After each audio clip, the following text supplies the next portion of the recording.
अल्लाहू अल्लाहू। फकीर बाबा, आप भी इस बंगले के अंदर जाना चाहते हैं? खुदा के बंदे, हमको बंगले से क्या मतलब? हमारी तो कुटिया है, बंगला तो अमीरों का है। हमारे लिए हमारा बंगला हमारी कुटिया है। बिल्कुल ठीक कहा आपने। तो चले? चलो चलते हैं। अल्लाह। वैसे फकीर बाबा, अगर आपको ये बंगला रहने को मिल जाए तो कुटिया छोड़ देंगे आप? छोड़ दूंगा। अल्लाह की देन से किसको इनकार है? हंसता क्यों है खुदा के बंदे? ये बंगला बनाने से बनता है, अल्लाह दीन के चिराग से नहीं। अरे बाबा, अरे है ना अल्लाह दीन का चिराग हमारे पास। तुम्हारे पास होगा, हमारे पास तो हमारी कुटिया है। अरे बाबा, मैं तो कहता हूँ कि इस बंगले के मालिक के पास अल्लाह दिन का चिराग ही है।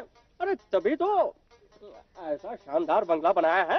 महल है तुम्हारे दिल में खुदा के बंदे, इस महल को धो डाल, नहीं तो उस काम से रह जाएगा जिस मकसद के लिए तू निकल पड़ा है। बाबा, अरे रोजी रोटी की तलाश में निकला हूँ, मेरे हक में दुआ कर लेना। दुआ तो तब असर करती है खुदा के बंदे, जब दिल की गहराई से दुआ की जाए। जानता हूँ फकीर बाबा, अगर किसी को बद्दुआ लग जाए ना तो कयामत टूट सकती है। नहीं, बिल्कुल गलत कहता है तू। बद्दुआ कबूल नहीं होती है। अरे बाबा, ये आप कह रहे हैं? अरे मैंने तो देखा है कि बद्दुआ अगर किसी को लग जाए तो बड़ा बुरा हाल होता। नादान है वो लोग जो बद्दुआ करते हैं, और नादान है वो लोग भी जो समझते हैं बद्दुआ असर करती है। या किस लिए? या तो उस बेयारो मददगार किया है जो असर करती है। इसीलिए किसी का दिल नहीं तोड़ना चाहिए, क्योंकि किसी का दिल तोड़ना अल्लाह के नजदीक सबसे बड़ा गुनाह है। यह तेरी आह किस लिए है? क्या तूने किसी का दिल तोड़ा है? इंसान हूँ फकीर बाबा, किसी का दिल तोड़ा भी होगा, अब क्या हो सकता है। देखता क्या है, कर डाल उन लोगों की मदद जो तुम्हारी मदद के तालिब हैं। कोशिश करूंगा फकीर बाबा। और इस तरह की कोशिश करने के लिए इन लोहे और पत्थर की दीवारों से सर टकरा रहा है। मगर बाबा, ये जानना जरूरी है कि लोगों के पास अल्लाह दिन का चिराग कहाँ से आया? ये वो दौर है, एक ही अल्लाह दिन के चिराग से सब कुछ होता है। लगता है तू भी इस दौड़ में शामिल होना चाहता है।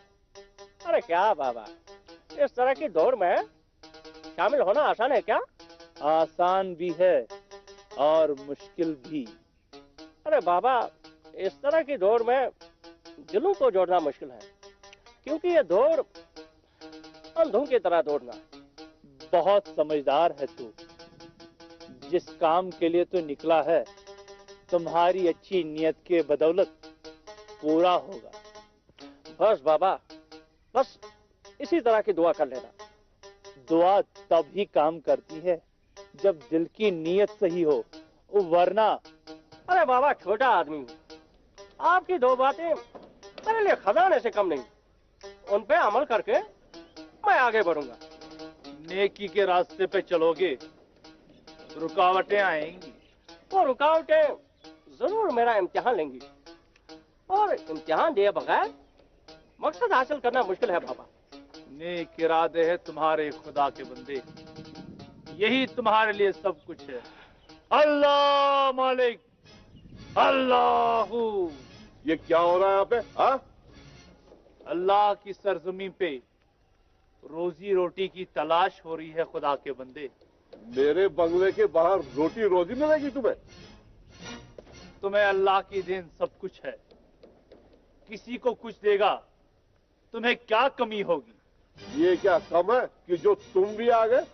मुझसे बात कर खुदा के बंदे। कमजोर को जोर दिखाता है, अपनी ताकत से मगरूर है तू। मुझे बिल्कुल पसंद नहीं कि मेरे घर के सामने जमघटा जमा रहे। बड़ा बदनसीब है तू खुदा के बंदे। तुम्हें मौका मिल रहा है लोगों से मेलजोल बढ़ाने का। तेरा अपना पेट खाली है और तू दूसरों की सिफारिश करने चला है। अच्छा, तू समझता है तू मेरा पेट भरता है?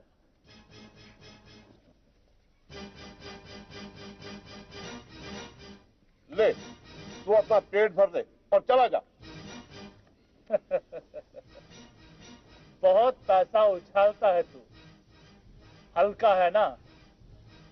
जब ये पैसा तुम जैसे लोगों के पास आ जाता है बहुत भारी हो जाते हो। सोच ले, कल को तुम्हारे पास से ये पैसा चला जाएगा, उतना ही हल्का हो जाएगा तू। जब हम पैसा उछालते हैं फिर देखते हैं पासा ही पलट जाता है। अल्लाह मालिक, अल्लाह अल्लाह मालिक। हाँ, तो तुम्हें क्या चाहिए? अरे बस, अरे साहब मैं तो सिर्फ काम कर रहा था। कहाँ? हाँ, तो मेरे बाप पे एहसान कर रहा था ना? हाँ, चल चलो चलो जाओ से। अरे काम ही तो कर रहा था साहब। अरे यो समझ लीजिए, मैं लोगों की खिदमत कर रहा था। हाँ, खिदमत करेगा तो तुझे उसका इनाम भी मिलना चाहिए ना? इनाम भी मिलेगा साहब? अरे फिर तो मैं हाजिर हूँ साहब। हाँ, कोई बात नहीं, तो इनाम ले ले, कोई बात नहीं। Hello, police station. हाँ, मैं मुकर्रम बोल रहा हूँ। देखिए, इस वक्त मेरे सामने एक आदमी मशकूक खड़ा है। शक्ल से वो चोर लगता है। आप फौरन आ जाइए और उसे यहाँ से पकड़ के ले जाइए। अरे चोर? कौन चोर? मैं चोर? अरे साहब, अब ना ये इनाम संभाल के रखिएगा। मैं चला जाता हूँ। हाँ?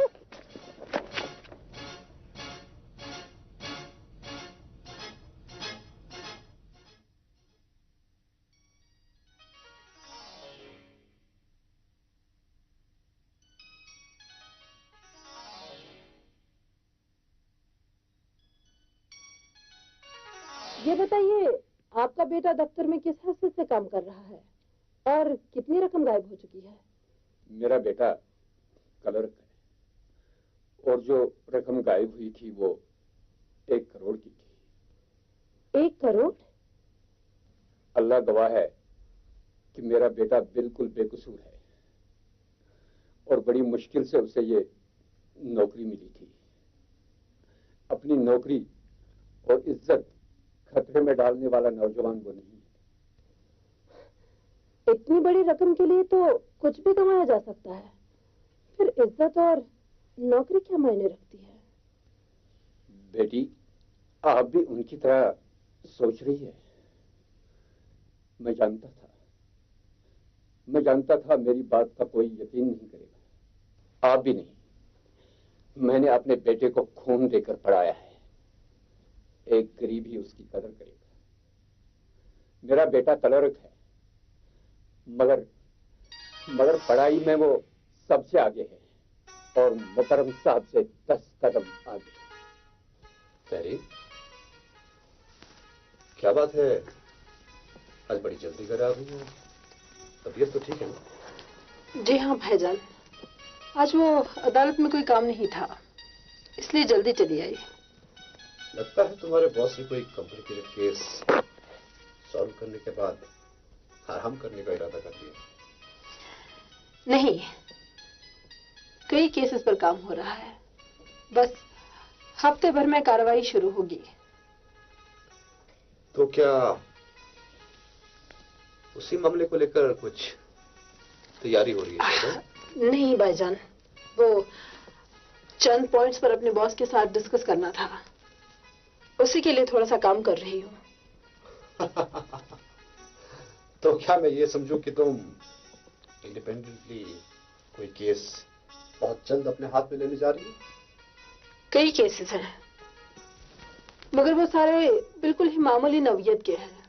तहरीर, अगर वकालत तुम्हारा पेशा है तो फिर इस पेशे में तुम्हें झूठ और सच को परे रखकर सिर्फ और सिर्फ अपने काम पे ध्यान रखना है। यानी कि सच और झूठ के फर्क को पहचानने से इनकार करना होगा। सच वो होता है जो साबित हो जाए और झूठ वो जिसकी कोई बुनियाद नहीं। सच को झूठ साबित करना बहुत ही आसान हो चुका है। आप कहें तो कुछ मिसालें पेश करूं? नहीं, अभी कोई जरूरत नहीं। पहले तुम कोई केस हाथ में ले लो, उसके बाद मैं देखता हूं तुम कैसे सच को झूठ से अलग करती हो। अल्लाह ने चाहा तो सच के लिए झूठ के खिलाफ एक जंग जीत कर दिखाऊंगी आपको। तेरी बहन सच्चाई की परस्तार है, मुझे फख्र है। तुम केस जीतोगी, तुम्हें मैं दुनिया के सामने एक मिसाल की तरह पेश करूंगा।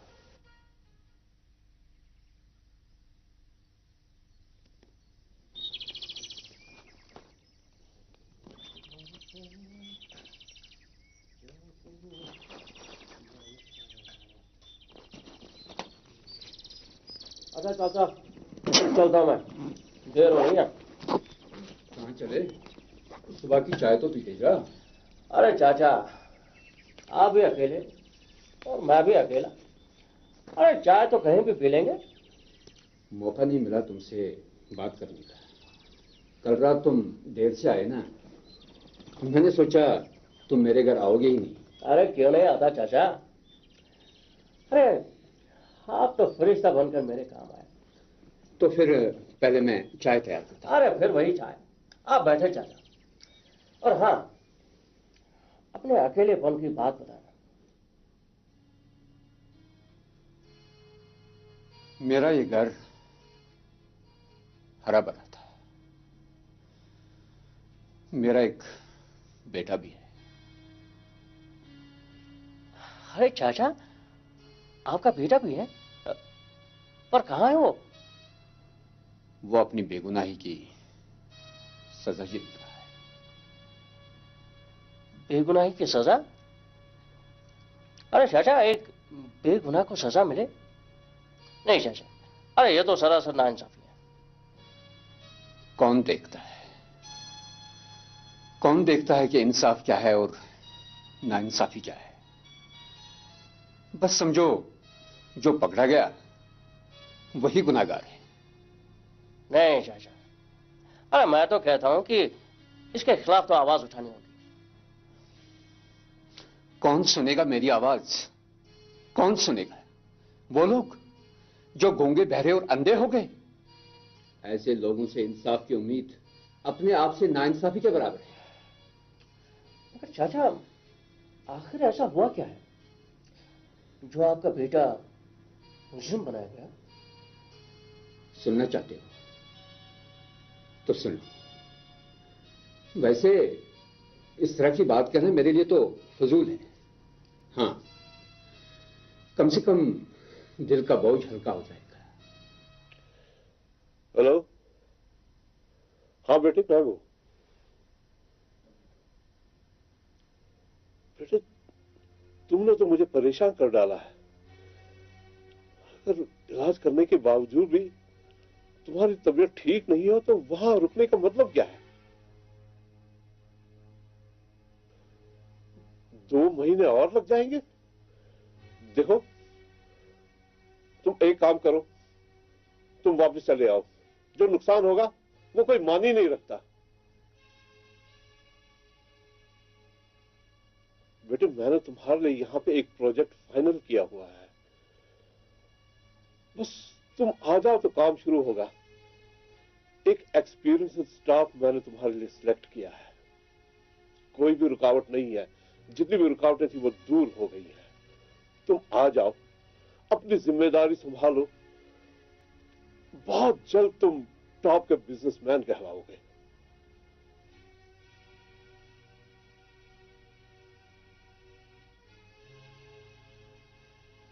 बेटे, मैं एक सरकारी मुलाजिम हूं।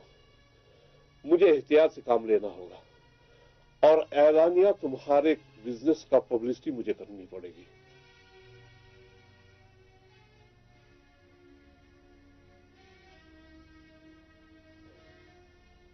हाँ बेटे, बेटे जहां तुम्हारी शादी की बात हो रही थी, तुम्हारे कहने के मुताबिक उसकी रफ्तार सुस्त कर दी है। बस तुम वापस आ जाओगे तो तुम्हारी मर्जी के मुताबिक ही सब कुछ होगा। ओके बेटा, ठीक है।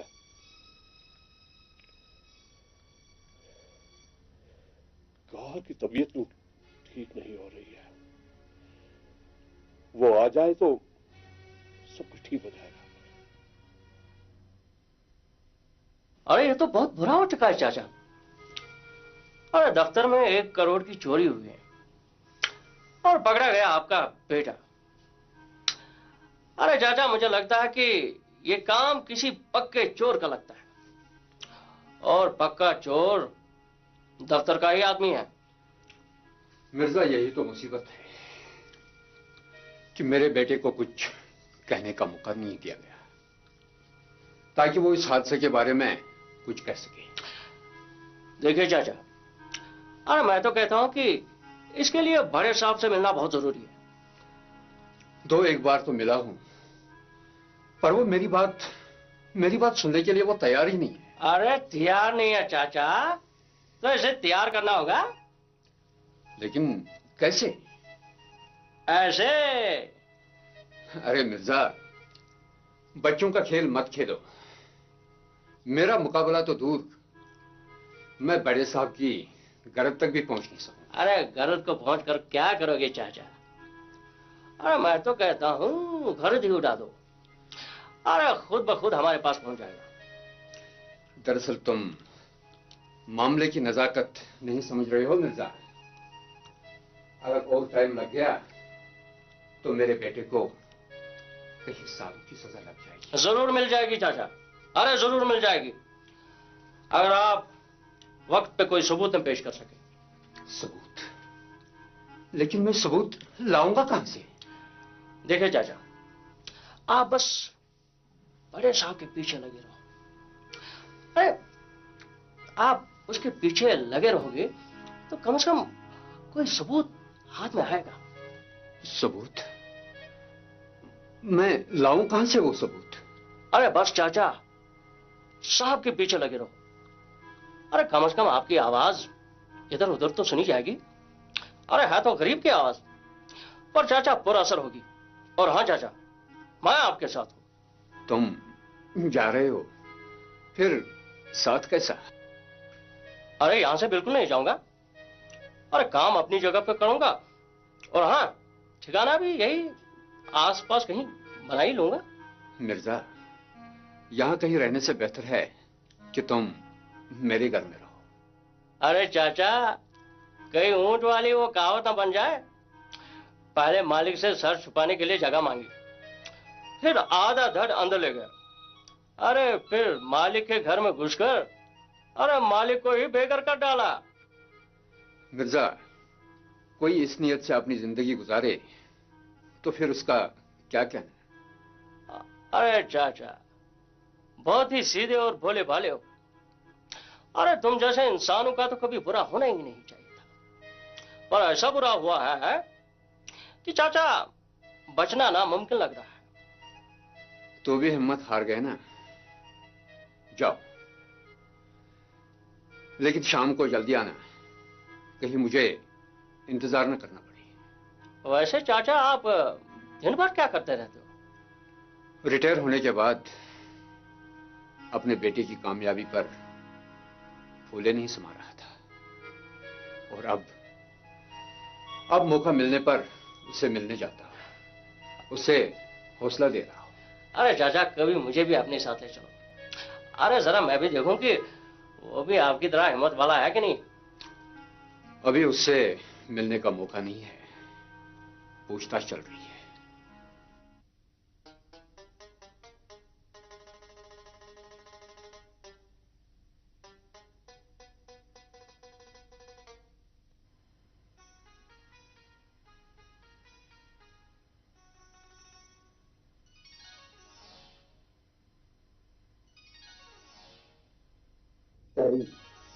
अगर वकालत तुम्हारा पेशा है तो फिर इस पेशे में तुम्हें झूठ और सच को परे रखकर सिर्फ और सिर्फ अपने काम पे ध्यान रखना। यानी कि सच और झूठ के फर्क को पहचानने से इनकार करना होगा। सच वो होता है जो साबित हो जाए, और झूठ वो जिसकी कोई बुनियाद नहीं। सच को झूठ साबित करना बहुत ही आसान हो चुका है। आप कहें तो कुछ मिसालें पेश करूं? नहीं, अभी कोई जरूरत नहीं। पहले तुम कोई केस हाथ में ले लो, उसके बाद मैं देखता हूं तुम कैसे सच को झूठ से अलग करती है। अल्लाह ने चाहा तो सच के लिए झूठ के खिलाफ एक जंग जीत कर दिखाऊंगी आपको। तेरी बहन सच्चाई की परस्तार है, मुझे फख्र है।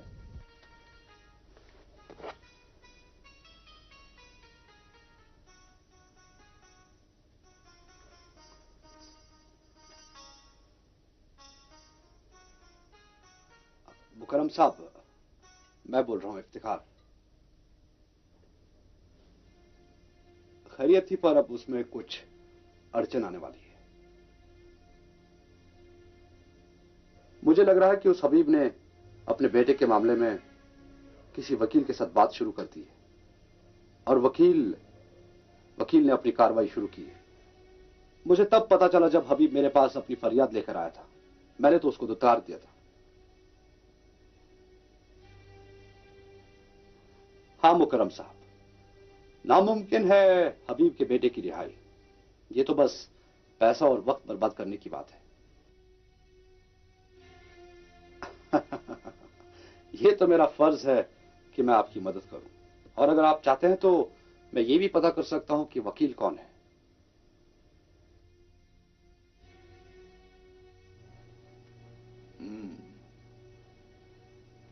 है तो ये केस बड़ा जबरदस्त, मगर इस केस से तहरीम का फ्यूचर खराब हो सकता है। उसे रोकना होगा। कुछ भी साबित नहीं कर पाओगे तुम, सिवाय इसके कि अपना वक्त और दिमाग खराब करोगे। पैसा तो तुम्हारे पास है ही नहीं, अपने बेटे को कैसे बचाओगे तुम? साहब, पैसे नहीं है तो क्या हुआ, लेकिन सच्चाई है, ईमानदारी है। हाँ, तो फिर अपना वो ईमान खर्च करो, अपनी सच्चाई खर्च करो। झूठ को सच साबित करने में देर नहीं लगेगी। हाँ, चोरी का इल्जाम मेरे बेटे पर है, पर मैं ये दावे से कहता हूं कि वो बेकसूर है। यही दावा लेकर तुम अदालत में पेश हो रहे हो? काश मैं अदालत में पेश हो सकता। काश अदालत सच्चाई और ईमानदारी पर यकीन रखती, मगर नहीं। अदालत सबूत मांगती है। मान लिया कि सब झूठ है, तो तुम भी उस झूठ का सहारा लेकर अपने बेटे को बेगुनाह साबित करो। साहब, चोरी आपके महकमे में हुई है, और चोरी का इल्जाम मेरे बेटे पर लगाया गया। 1 करोड़ की चोरी एक आदमी का काम नहीं है, इसके साथ कोई और भी हो सकता है। पुलिस तुम्हारे बेटे से यही पूछताछ कर रही है कि उसके साथ कोई और भी था, तो वो उसका नाम बता देगा। इसका मतलब है कि पुलिस मेरे बेटे पर जबरदस्ती कर रही है। बिना जबरदस्ती के तो कोई काम हो नहीं सकता। साहब, पुलिस कुछ भी कर ले, कुछ आपने भी करना है, वरना एक बेगुनाह बेमौत मारा जाएगा। तुम क्यों घबरा गए? तुम्हारा बेटा तो काफी पढ़ा लिखा है। अपनी पढ़ाई की धूम जमाने के लिए एक बार वो मेरे पास भी आया था। तुम घबराओ मत, वो पुलिस से भी अच्छी तरह निपट लेगा। साहब, जिसके हाथ पैर बंधे हो वो किसी काम